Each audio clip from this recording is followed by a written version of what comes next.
Nobody could like Corporal Lawrence. That's not to say that nobody tried or that he was somehow unfriendly, merely that he was one of those few that seemed to be wired differently. However, in the trenches of World War I, normalcy was at best a relative term, and one that had minimal relation of life, such as it was. Lawrence fought, listened to orders, and didn't disrupt the other soldiers, and that was all that was required. So, what if people felt increasingly uncomfortable around him, in a place where the flesh rotting off your bones while you were still alive was the baseline of concern? A little personality conflict ranked several levels below a paper cut. Lawrence, for his part, dealt with it as he always had. That is to say, remained totally unaware of the avoidance. The same way a blind man from birth cannot mourn the memory of color, Corporal Lawrence couldn't bemoan a lack of company. He was quiet, as he had nobody to talk to, and still, as he had nothing to do for long stretches of time. The enemy trench, less than a mile away, had gone silent for several days, letting boredom and nervousness sink in even more than normal, coupled with the unease that seemed to radiate off of Lawrence like heat waves. The worst part was that there was no distinct reason to dislike the corporal. He was a plain man, average height, average build, bland of voice and action. Nobody could recall him raising his voice in joy or anger. He did have the occasional odd mannerisms, however. He tended to stare a beat or two longer than was acceptable at people. He rarely slept as well, and bunkmates said he would mumble in his sleep almost constantly. The content of those nocturnal ramblings, when they could be understood, were often odd and potentially unsettling. One private moved to another barracks when he heard the name of his daughter pass Corporal Lawrence's lips, followed by a bubbling, muffled giggle.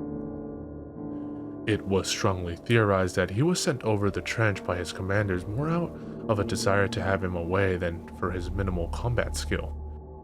He and 14 of his fellows were sent across the nightmarishly scarred waste of the no-man's land between the trenches to reconnoiter the enemy trench and secure it if possible.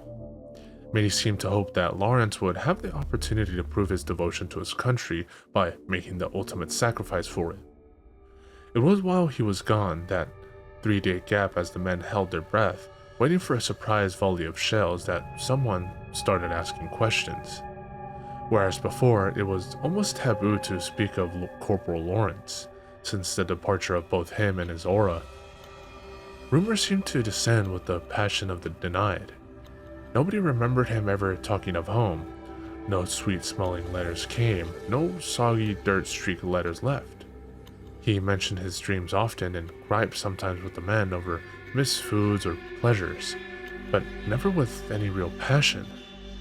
Questions started to float among even the higher levels of the command. Nobody was able to factually find his station orders. He'd come in with a squad of reinforcements transferred from France, but there was no paperwork. The rest of the reinforcement squad had never seen the man before he'd been lumped in with them the night before the trip, along with the snips and scraps of other squads decimated by the Germans. Whispers filtered among the grunts of the corporal being a curse. Nearly every man who'd shared his bunkhouse with him had gotten trench foot, and the rooms he haunted always seemed to smell more musty and sickly sweet, even for the trench. The men sent over the no-man's land with Corporal Lawrence heard and cared for none of this. Just another man among many, all with death certificates awaiting a stamp that could fall at any moment. They moved fast and low, from crater to crater, slipping over slick mud and barbed wire, the only thing that seemed to grow in that blasted waste. Charging the last spurt into the trench, they were greeted not with the harsh bark of German orders and rifles, but a dense, close silence. Preparing for ambush, the men started to filter out into the tunnels and halls of the trench. The men, already nervous, were not calmed by their investigation. The trenches stank of mold, sweat, and a thin undertaste of rotten fruit. A vile, cloying slime seemed to have pulled in every divot and crack, sticky as glue and itchy on the flesh. In a world where rats and insects would try to snatch food from your mouth, Even as you ate, they saw nothing alive, not so much as a fly. An armory lay in chaos, munitions spilled on the ground, rifles tossed like pickup sticks. A mess hall had been reduced to ruins, the tables and chairs piled in the center of the room, charred and twisted, the rations seemingly stamped into the dirt by many feet. And still, nothing, alive or dead, was found by the increasingly anxious soldiers. Private Dixon found the first body and managed to cry out before vomiting. They knew it had been a man only because nothing else of that size could have been there. It lay on the floor of the barracks, the entire floor. The flesh of it had been smeared, somehow spread like butter over the rough dirt floor. Bones, already looking pitted and rotten, stuck out at random angles, like dead trees in a still swamp. The skull rested on one of the highest bunks, facing the doorway. 10 gleaming white fingertip bones cracked into the cracked eye sockets.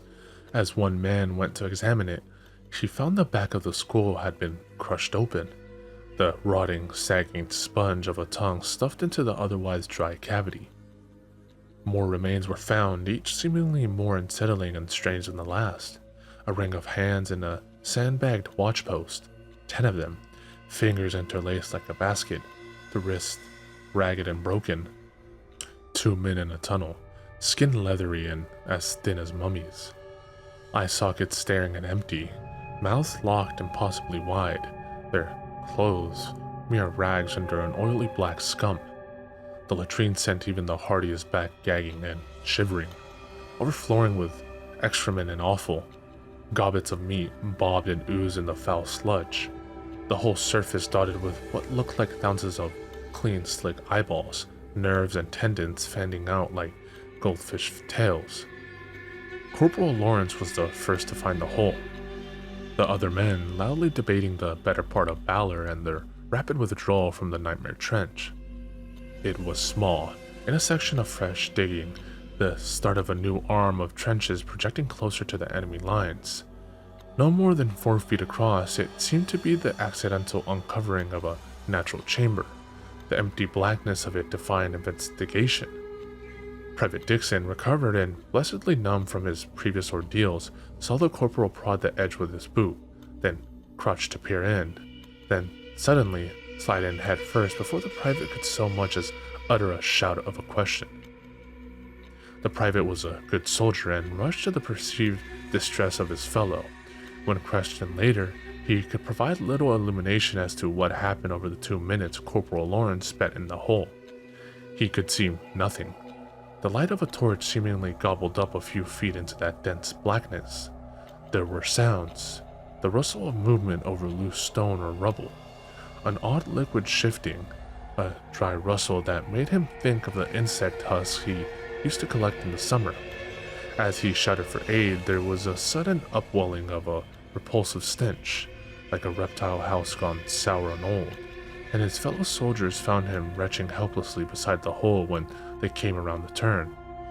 It was as they rushed to Private Dixon's aid that the hand emerged from the hole. They stopped and raised rifles as one body, roaring for the owner of that pale, trembling hand to identify himself. As they watched, another hand joined the first, followed by the pale, shivering head of Corporal Lawrence. He was streaked and smeared with a tarry black ooze, hacking and coughing thinly as he hauled his body up beside that of the gasping private. As they moved to help the man, the corporal vomited up a heavy stream of the same repulsive slime that coated his body in smears and globs, his curled, shuddering body voiding more of it into his saturated, fouled pants. They were hesitant to touch him, finally doing so after the seemingly endless river of grime stopped pouring from him. He was insensible, eyes rolling and wide, body as limp as a boned fish. The men quit the trench with all speed.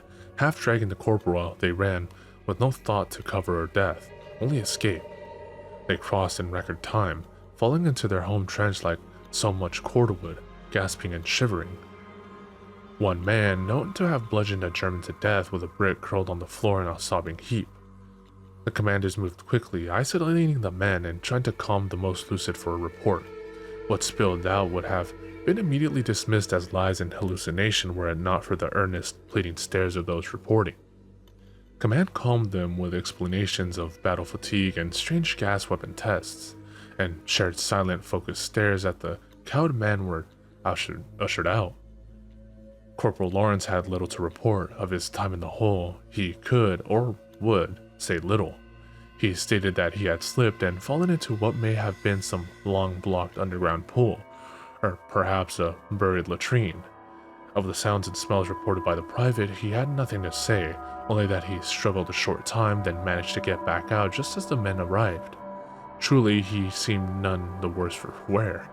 In fact, he seemed in better spirits than many had remembered ever seeing him, favoring the commanders with a wide, giddy smile as he was dismissed with a warning not to discuss the events. The corporal proved a changed man over the next few days. He was more talkative, but quickly had men wishing for his old unsettling silence.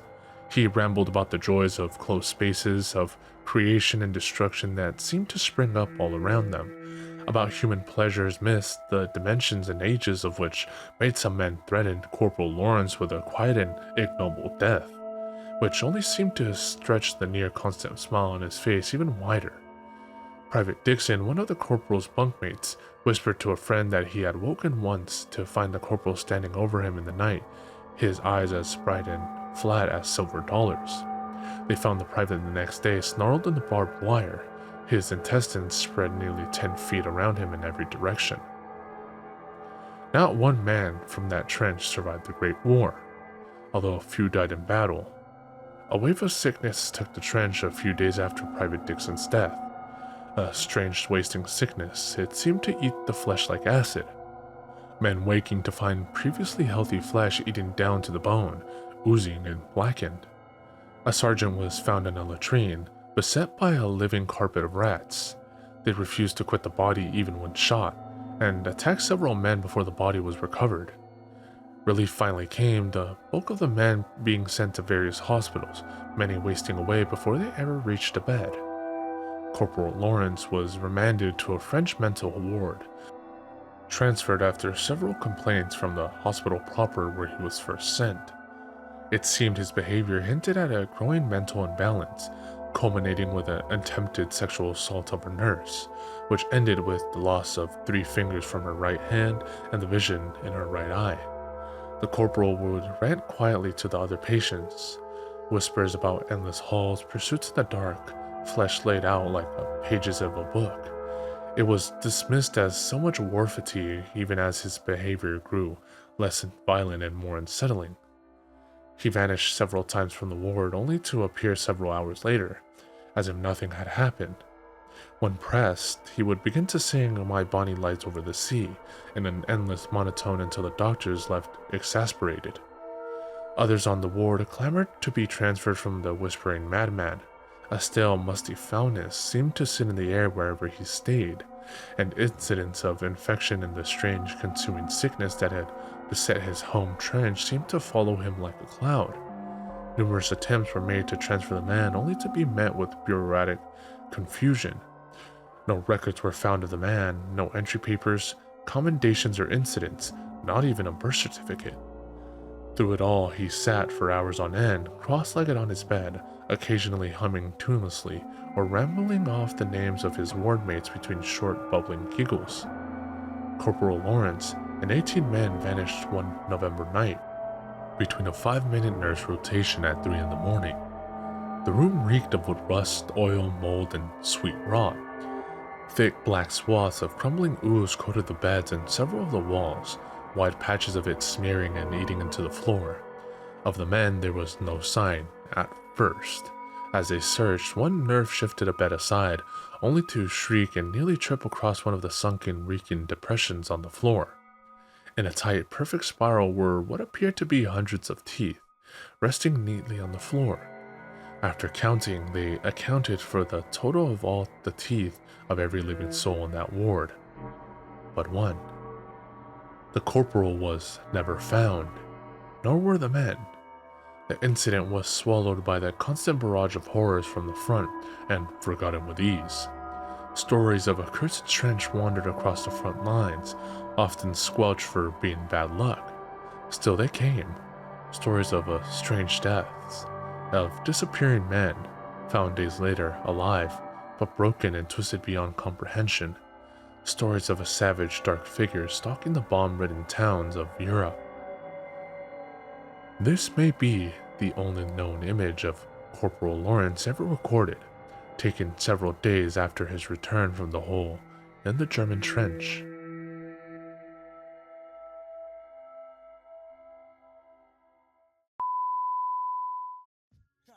In this little shop of horrors, that's how we get down. Yeah, enter, the project's on the prairie, scary. Greet you at the gate with Bloody Marys. Blood, a rail full of blood. Back to the cemetery, get more blood. Standing on the grave, drinking blood, smoking bones. We seen a crew of ghouls running by with stolen tombstones. With Hell's Angels on the chase, they lust to bust a black skull. Want your embrace, they tie you up in chains and they stomp on your face. They go to purgatory and they beat the fucking case. I look around, mad bodies being